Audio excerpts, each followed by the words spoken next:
రాజీవ్ రహదారి elevated corridor నష్టపరిహారంలో ప్రభుత్వం నిర్లక్ష్యం వహిస్తోందని రాజీవ్ రహదారి ప్రాపర్టీ ఓనర్స్ జేఏసీ ఆరోపించింది. 18 కిలోమీటర్ల పరిధిలో 1300 ప్రాపర్టీలు నష్టపోతుండగా రోడ్డుకి ఇరువైపులా వేర్వేరు నష్టపరిహారాలు ఇస్తూ వివక్ష చూపిస్తున్నారని వాపోయారు. తాము అభివృద్ధికి వ్యతిరేకం కాదని స్పష్టం చేస్తూ దెబ్బతింటోన్న తమ ఆస్తులకు మార్కెట్ విలువ ప్రకారం సమానమైన న్యాయమైన నష్టపరిహారం చెల్లించాలని డిమాండ్ చేశారు. ఈ విషయానికి సంబంధించిన కంప్లీట్ డీటెయిల్స్ ని స్పెషల్ కరెస్పాండెంట్ ఎలేందర్ అందిస్తారు.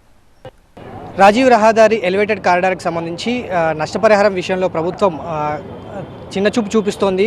కొంతవరకు ఇబ్బంది కలిగించే విషయంలో కలుగుతుంది అనేది ఇక్కడ ఉన్నటువంటి బాధితులంతా కూడా జేఏసీగా ఫామ్ అయి దానికి సంబంధించినటువంటి నిరసన తెలుపుతున్నటువంటి పరిస్థితి కనిపిస్తుంది. ప్రస్తుతం ఒకసారి మనం చూడొచ్చు, ఈ కార్ఖానా చౌరస్తా దగ్గర నిరసన తెలుపుతూ దాదాపుగా వందలాది మంది ఇక్కడికి వచ్చి నిరసన తెలుపుతున్నటువంటి పరిస్థితి కనిపిస్తుంది. ప్రస్తుతం మనతో పాటు రాజీవ్ రహదారి ఎలివేటర్ కారిడార్కి సంబంధించినటువంటి జేఏసీ నాయకులు మనతో ఉన్నారు. సతీష్ గుప్తా గారు, ఆయనతో మాట్లాడదాం. సతీష్ గారు, ఏంటి అసలు ఇక్కడ జరుగుతున్నటువంటి ఎలివేటర్ కారిడార్లో ఎట్లాంటి నష్టం ఇక్కడ నష్టపోతున్నటువంటి పరిస్థితి కనిపిస్తుంది? ఇక్కడ మొట్టమొదట ప్రభుత్వం దృష్టిలో ఏంటంటే జేఏసీ అనేది వాళ్ళు నిర్వహించే తలపెట్టిన ప్రాజెక్ట్కి వ్యతిరేకం చెప్పి అనుకుంటారు. మీ ద్వారా నేను ఒకటే ప్రభుత్వానికి ఏం చెప్తున్నాము, జేఏసీ ఎప్పుడు కూడా ప్రాజెక్ట్ కానివ్వండి ప్రభుత్వానికి వ్యతిరేకం పోలేదు. ఒకటేమంటున్నామంటే ఇప్పుడు తుమ్కుంటలో నష్టపరిహారం ఇచ్చారు, వాళ్ళకి 10,600 ఉంటే 1,00,000 రూపాయలు ఇచ్చారు. అదేవిధంగా వేరే చోట అల్వాల్ కానివ్వండి, తుమ్కుంట, లోతుకుంట, కార్ఖానా, విక్రంపురి వీళ్ళందరూ కూడా అక్కడ స్థానికంగా ఉన్న కార్డు వాల్యూ ప్రకారం అదే రేషియోలో ఉంటుంది తప్ప మేము ప్రాజెక్ట్ అడ్డుపట్టలేదు.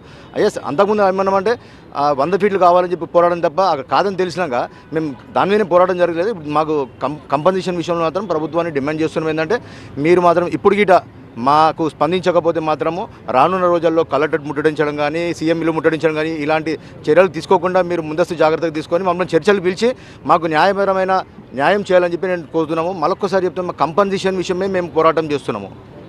అంటే కంపన్సేషన్ విషయంలో జరుగుతుంది కదా, అంటే ఎలివేటర్ కారిడార్ ఎన్ని కిలోమీటర్లు ఉంది, ఎంతమంది ఆస్తులు కోల్పోతున్నటువంటి పరిస్థితి ఉంది, ఎన్ని ప్రాపర్టీస్ కోల్పోతున్నారు ఇక్కడ? సార్, ఇది ఎలివేటెడ్ కారిడార్ అనేది 18.6 కిలోమీటర్లు జిమ్ఖానా గ్రౌండ్ నుంచి ఈ కార్ఖానా, విక్రంపురి, లోతుకుంట, తుమ్కుంట వరకు 18 కిలోమీటర్లు ఉంది. సో ఇక్కడ వందలాది ప్రాపర్టీలు అంటే సుమారు 1250 ప్రాపర్టీలు ఉన్నాయి. వేలాది కుటుంబాలు, ఉట్టి కుటుంబాలే కాదు అందులో పనిచేస్తున్న కార్మికులు, అందులో చేస్తుంటే చాలామంది కూడా నష్టపోతారు. కనుక అందరిని దృష్టి పెట్టుకొని ప్రభుత్వం చర్య తీసుకుంటే బాగుంటుందని తెలియజేస్తున్నాము. హైకోర్టులో కూడా స్టే ఇచ్చారని కూడా తెలుస్తుంది. దానికి సంబంధించి ఎట్లాంటి సంప్రదింపులు జరుపుతున్నారు, ఆ విషయం ఎక్కడి వరకు వచ్చింది? ఇప్పుడు సుమారు 2 సంవత్సరాల కింద మేము రిట్ పిటిషన్ వేసాము.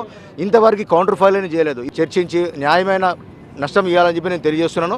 ప్రాజెక్టు వ్యతిరేకంగా మేము లేము, ప్రాజెక్టును ప్రజలకు ఇబ్బంది కలగకుండా ప్రాజెక్ట్ని కంప్లీట్ చేయాలి. అదే విషయంలో నష్టపరిహారం విషయంలో కూడా పూర్తిగా అందరికీ ఉపయోగపడే విధంగా నష్టపరిహారం చెల్లించాలి అనేది ప్రభుత్వాన్ని వీళ్ళు డిమాండ్ చేస్తున్నటువంటి పరిస్థితి కనిపిస్తుంది. వీడియో జర్నలిస్ట్ శేషుతో ఎలేందర్ రెడ్డి, TV9 హైదరాబాద్.